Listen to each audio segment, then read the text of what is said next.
الموساد اغتال زوجها السابق وتركت الفن من أجل وليد توفيق، ومحرم فؤاد غنى لها وما لا تعرفه عن جورجينا رزق ملكة جمال الكون. وقبل ما نبتدي حبايبي شرفني اشتراككم في القناة وتفعيل زر الجرس عشان يوصلكم كل جديد، ونكمل حبايبي. جورجينا رزق عارضة أزياء وممثلة لبنانية، ولدت في 3 يناير 1953 من عائلة مسيحية مارونية، والدها لبناني ووالدتها مجرية الأصل. حصلت على لقب ملكة جمال لبنان عام 1970. مثلت لبنان في مسابقة ملكة جمال الكون 1971 وفازت باللقب، لتكون أول لبنانية وشرق أوسطية تتوج بلقب ملكة جمال الكون.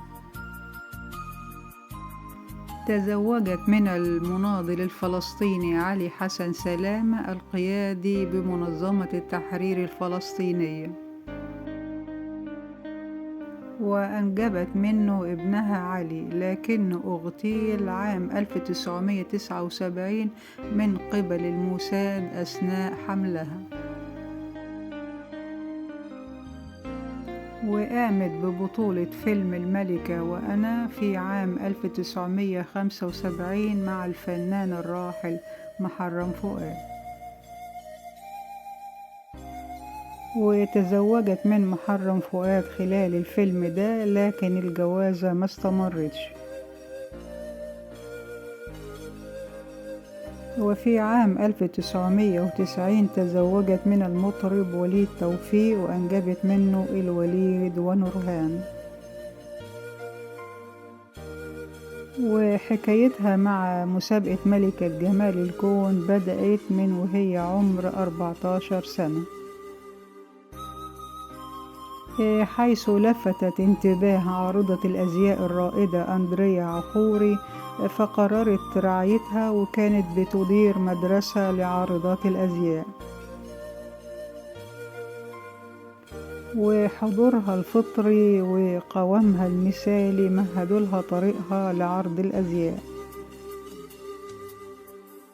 وخاضت تجربتها الأولى كعارضة أزياء في فندق لبناني، ووصلت التعاون مع علامات محلية وعالمية.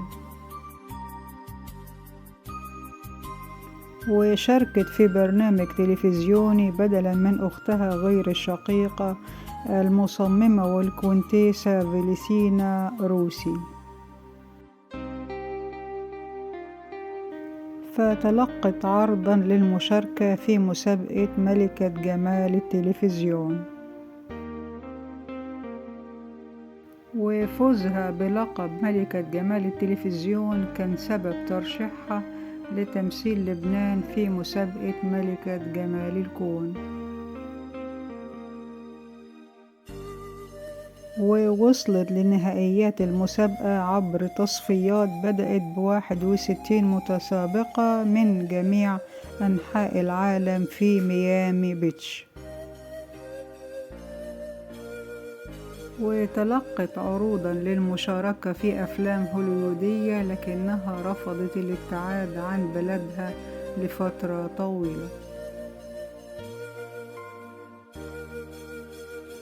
وبعد عودتها للبنان استقبلت كملكة من أعلى السلطات بعروض الدبكة التراثية، وتم إصدار طابع بريدي يحمل صورتها تكريما لها.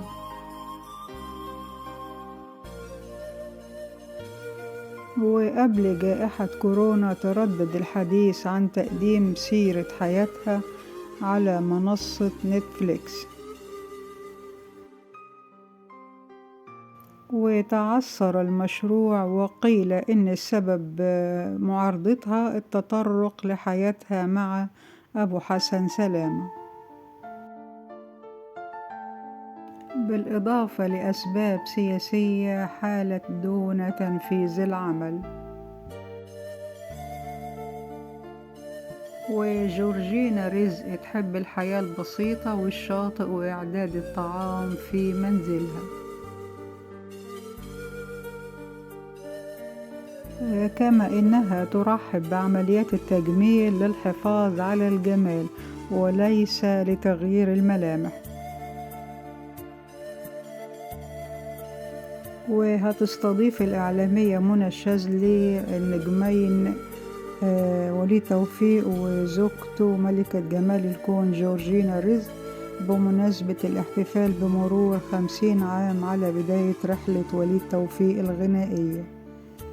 وهيتحدث وليد توفيق وجورجينا يوم الخميس والجمعة المقبلين في برنامج معكم منى الشاذلي على قناة الأون عن المفارقات اللي جمعت بينهم ولقاءاتهم الأولى في باريس وحكايات خاصة يكشفوها لأول مرة وسر عزوف جورجينا عن الأضواء والشهرة بالرغم من نجوميتها وشهرة وتألق زوجها.